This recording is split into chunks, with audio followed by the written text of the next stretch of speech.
Welcome back to the Waking Space, people. Today we're going to tackle kind of a dark topic, and that is pornography. Now, odds are if you're here, you might think you have a porn problem, but realistically, most guys do, and some females. We're going to see that this is mainly a guy problem, but not as much as people think. We're going to really delve in here. We'll go through some normal statistics and stuff, but eventually we're going to get to the real root causes of this and see how damaging this really is. Fundamental question for this topic is, when does sex become immoral? Or you could even flip it. When is sex moral? Is it only when there's consent? Does that make it moral all the time as long as there's consent? Does there have to be love involved? Does there have to be marriage? I'm not throwing my opinion. I just want you to question your own. When is sex immoral and moral? Now, the funny thing about talking about sex is that most of us have an issue talking about sex. But that's because our options are so limited. We don't have a very good vocabulary system in place. Think about our options. We have childish slang like wiener and crotch, which was fine when we were little. Dirty language, which doesn't seem appropriate for everyday use. And then we have scientific or medical terms like intercourse, penis, vagina. Okay, we're even uncomfortable with that, but I guess out of the three, we should at least get used to using those because we don't actually have a better alternative. Now, a lot of this comes from just our sex-negative culture. We weren't encouraged to talk about sex, so we have yet to come up with a good vocabulary. And we all have that weird sense of shame when we talk about it, unless we've done a lot of work. Now, when you think about sex in our bodies, human bodies actually are meant to complement and complete one another. Our bodies actually don't make sense in isolation. Now, sorry for my graphic use of imagery there. I told you this was not for kids. Now, ideally, sex should be about self-giving love. Right? I don't think anybody really disagrees with that utopic version of sex. Is it going to be like that all the time? No, but ideally that's what it should be, right? So in effect, society doesn't overvalue sex, it's cheapened it, because that's not what we promote as normal sex, self-giving. Instead, it's just out there to use one another as a means to an end. One of the problems with pornography is that it's a counterfeit for something that's actually quite amazing and beautiful. Now, the root of desire is quite innocent. We feel on a physical level incomplete. And this incompleteness, that is the root of desire. We actually want to come together with someone else in order to feel whole. So the root of the physical urge is a spiritual one. We actually want to return to this sense of wholeness. The problem happens when we use somebody else. If I'm using somebody else in order to just feel whole, it backfires. It actually feels the opposite. I feel crappy about myself. So how bad is it out there? Well, it's pretty bad.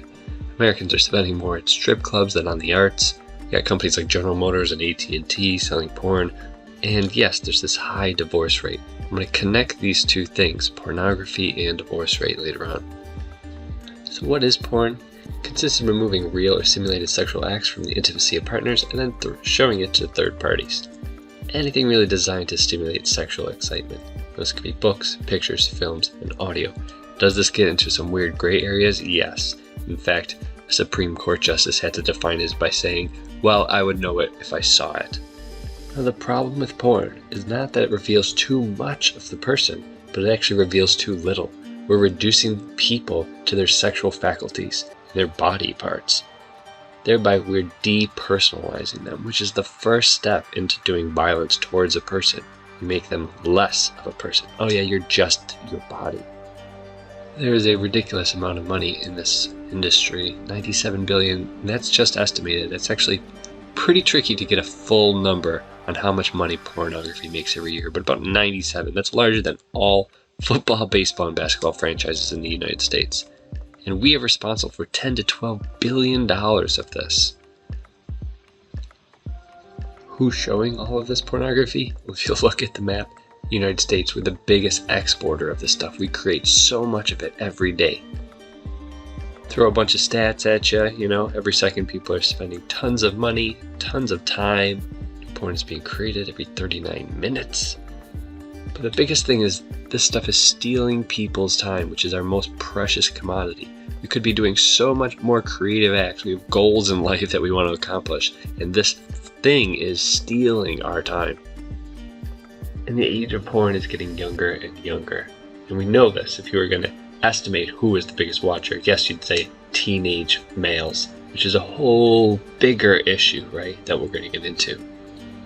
So the age of access is getting younger and younger. 11 is the average first view. Now, children character names that link to porn sites, there's at least 26 of them, including Pokemon. That means you type it in and you get unwanted access to pornography. I mean, think about how accessible this is. It's more accessible than ever before. In the old days, you had to like scrounge and try and find some magazines or something. Now, any device, all you need is a Wi-Fi connection and you have access to the entire internet. A few more stats here. 25% of all search engine requests. 34% get unwanted exposure just through advertisement. I think that's where a lot of children are getting it. 72% male viewers of porn and 28% females, which is, kind of surprising. We always assume this is just a guy thing, but we're talking about 1 in 3 here. Let's start getting into the psychology of this. First, let's talk about the meme. Now, this is a Richard Dawkins idea. A meme is a piece of information that influences the world in such a way that it copies itself, almost like a mind virus. So if I hum Beethoven's Ninth, dun dun dun dun, dun dun dun dun, and that gets stuck in your head, it is a successful meme. The best memes actually push our old lizard brain buttons, which are food, safety, sex, and power. And some, which we've seen in the advertising video, can hit all of these at once, or a lot of these at once, right? Here's some sex, safety, power, all mixed. Pornography does the same thing. It hits these sex and power buttons strong. Let's talk about why it's so addicting. There's a neural pathway that links our old brain to our newer brain, and these are linked by dopamine and serotonin. Anytime you engage in activities that are functions of survival, so eating, sleeping, drinking, and sex, you get a rush of that feel-good dopamine and feel-good serotonin. This is a learning pathway that says, yes, do this again because this will enable survival. The problem is that the brain gets tricked very easily. So imagining or viewing food or sex will still release these same addictive hormones. And you know this to be true. Every time you watch a horror movie, right, you get scared and your blood starts pumping. Well, shouldn't your brain know it's false? No, it gets tricked very easily into thinking it's real. In fact, they did this experiment. One group was told to imagine themselves eating 3 M&Ms. The other group told to imagine eating 30 M&Ms. Afterwards, they were allowed to eat as many M&Ms as they wanted. And the group that imagined themselves eating 30 M&Ms actually ate way less real M&Ms. Why? Because their brain was actually tricked into thinking they already ate a ton already. So when we watch pornography, our brain gets tricked into thinking it's getting the sex that it sees. John Mayer, who's an admitted porn addict, says, pornography, yeah, it's a new synaptic pathway. You wake up in the morning, open a thumbnail page, and it leads to a Pandora's box of visuals. Now the problem is our brain sees each of these new people as potential mates. It doesn't realize we have no chance of actually having sex with these people. Gates of hell are open night and day. Smooth the descent and easy is the way. See, first a person looks at an image. They get that dopamine high. Intolerance can eventually develop just like a drug. More and more novel porn is necessary to give them the high the next time. People end up watching worse and worse kinds of porn. Eventually, just viewing those things is not enough. The addict will want to engage in those sexual acts that they've seen, hence red light districts. This can lead to a host of problems, marital problems, adultery, trafficking, because that increases the demand for prostitution, STDs, unplanned pregnancies, abortions. This thing does happen. It's not a slippery slope argument. It doesn't mean it's going to happen every single time, but it has happened. Now remember, these pathways are used by our ancestors in order to survive. Okay? The difference is that our ancestors were not surrounded by super stimulating synthetic versions of those things like food and sex. Think about it. How many of your ancestors had easy access to tasty munchies that were ready to eat, available cheaply in endless variety, and carefully laced with fat, sugar, and salt to keep them coming back for more? How many had computers on which they could click to an unending stream of hyper-stimulating erotic videos featuring real novel mates perceived by that lizard part of our brain as genetic opportunities? None of them had this. This is the most dangerous time for this addiction ever because it's never been quite as hyper-stimulating. In fact, when users do try and stop, they They have withdrawal symptoms, insomnia, headache, lethargy, disturbing dreams, very common to addiction. Their body is actually going through withdrawal. The annual productivity loss to companies from employees watching porn at work is $17 billion, right? Imagine where all that money could go.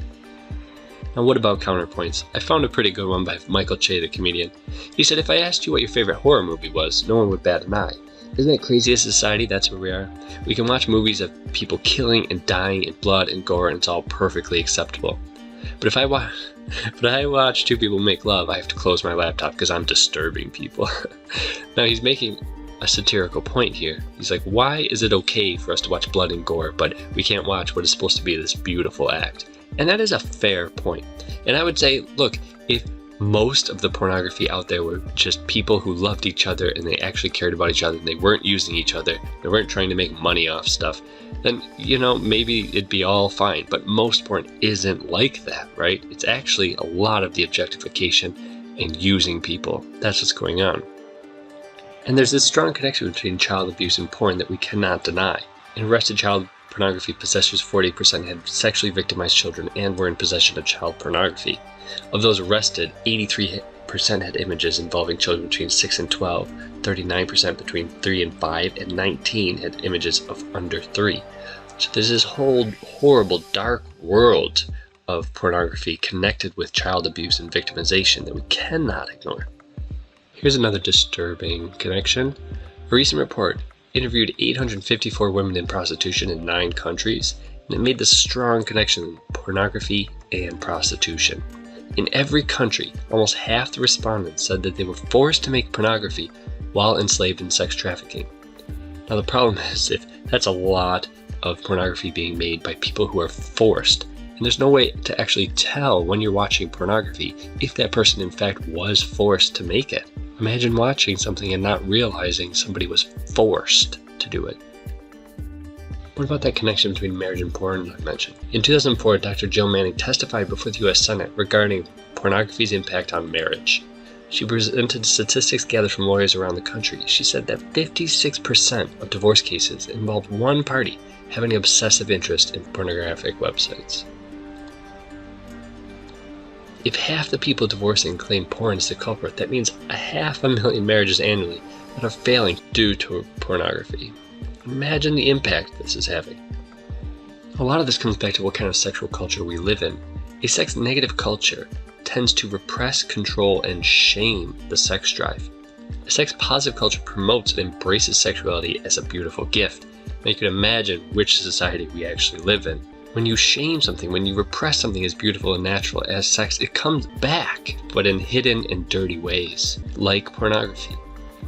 Now, since we're talking about porn, I'd like to talk about something I call emotional porn. Now, romantic comedies create false realities, just like pornography does, actually. They create these storylines in our head of what things are going to be like and what they should be like. Right? The guy does absolutely everything perfect. He always has the perfect thing to say, the perfect gift to give, all of that. These are like emotional porn, right? We're creating these false expectations. And even though we know half of marriages fail, we all believe we're going to be in that good 50%, right? We think, well, that won't happen to me. A lot of that comes from these emotional porn storylines that we've been fed for years and years. Now, guys are hit with a lot of bad ideas, a lot of bad memes from very early on. Some of those is casual sex is perfectly normal, women as objects to be used for that casual sex, and marriage and long-term partnerships is something only suckers really fall into, right? Oh, dude, you don't want to get married, or you don't want to stay in a long-term relationship. Just have sex with the person and then move on. These ideas really are everywhere. They see it in movies, they see it in video games, magazines, television shows, and of course bombarded with the internet. And where are they getting the opposite ideas? I mean, religion, it's kind of passe, right? Parents, oh, that's too awkward to talk about. I'll do the birds and beasts story and then that's about it. So society's men are actually getting most of their sex ed from the media. One of the worst places they could possibly get their sex ed from. So what are some more root causes of this problem? We cannot deny the power of evolution in the lizard brain. This is not a scapegoat. This is not, well, guys are always just going to be like this, so we can't do anything. No, the more you understand your lizard brain and how you've evolved, the better you are to face it. What about just straight up loneliness and lack of mates? I mean, think about the people who use pornography. It's all types, but a lot of lonely people are out there. And we've created a society that is pushing people towards this because maybe they don't look like as attractive as society says you're supposed to, so they're not able to get mates.